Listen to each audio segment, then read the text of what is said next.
You've been eating bugs, not by accident, not once in a while. Almost every single time you cook rice from a bag that's been sitting in your pantry for more than a few weeks. And the terrifying part? They were already inside the grain before you even opened the bag. Let's talk about the tiny brown beetle that's been hiding inside one of the most eaten foods on Earth. It's called the rice weevil, scientifically Sitophilus oryzae. And its story starts long before it shows up crawling in your rice jar. Here's the part that sounds like science fiction. The female weevil doesn't lay her eggs on top of the rice. She chews a tiny hole into a single grain, deposits one egg inside, then seals the hole shut with her own secretions. The grain looks completely normal on the outside. No hole, no dust, no sign of anything wrong. Inside, a larva is quietly growing, feeding on the grain from within, for weeks before it ever becomes visible to you. One female can do this up to 6 times a day. Over her lifetime, she can lay as many as 300 eggs. So when you store rice for a month, even in a sealed, airtight container, you're not necessarily creating the infestation. You may already be storing it. This isn't just a problem for tropical or Asian countries with humid climates. Researchers trace the rice weevil's origins to the tropical and subtropical regions of Asia and Africa.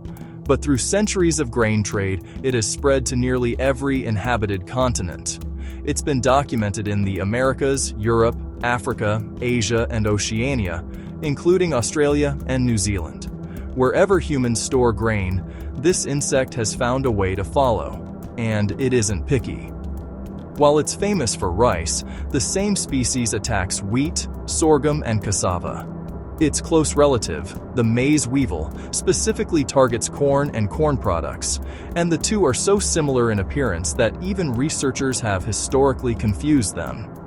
If you've seen tiny weevils in a bag of cornmeal or dried corn kernels, that's very likely a genetic cousin of the exact same problem. Now here's the question everyone actually wants answered. Is it dangerous to eat rice that had weevils in it? Based on current research, no.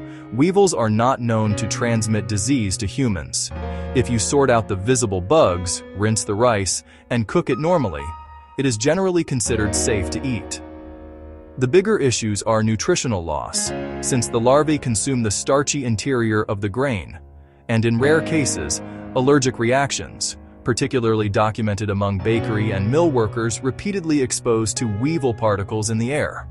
For the average home cook eating normally cooked rice, this is a food quality issue, not a safety emergency. So how do you actually fight something that may already be inside the grain before you bought it? Science actually gives us a real answer. Studies confirm that freezing infested grain at 0 degrees Fahrenheit for 3 days kills the insect at every life stage: egg, larva, pupa, and adult. Heating grain to 140 degrees Fahrenheit for 15 minutes works too. That's why some experts recommend freezing new rice for several days before transferring it to long-term storage. It doesn't just keep new weevils out, it kills the ones that might already be hiding inside. Beyond that, airtight containers still matter, because they block new adult weevils from getting in and laying more eggs. Buying smaller quantities more frequently reduces how long any single batch sits around long enough for hidden eggs to mature. And a home remedy that stood the test of time: dried bay leaves. Their natural compounds are widely used as a traditional deterrent, though they work best as prevention alongside proper storage, not as a standalone fix once an infestation is established. So the next time you find a few tiny brown beetles in your rice jar, don't panic. And don't throw away the whole bag in disgust. Now you know exactly where they came from, why they're there, and what actually works to stop them. If you want more science-backed food facts like this, the kind that actually change how you shop and store food at home, follow healthy eats and wisdom, this is just the beginning of what's hiding in your kitchen.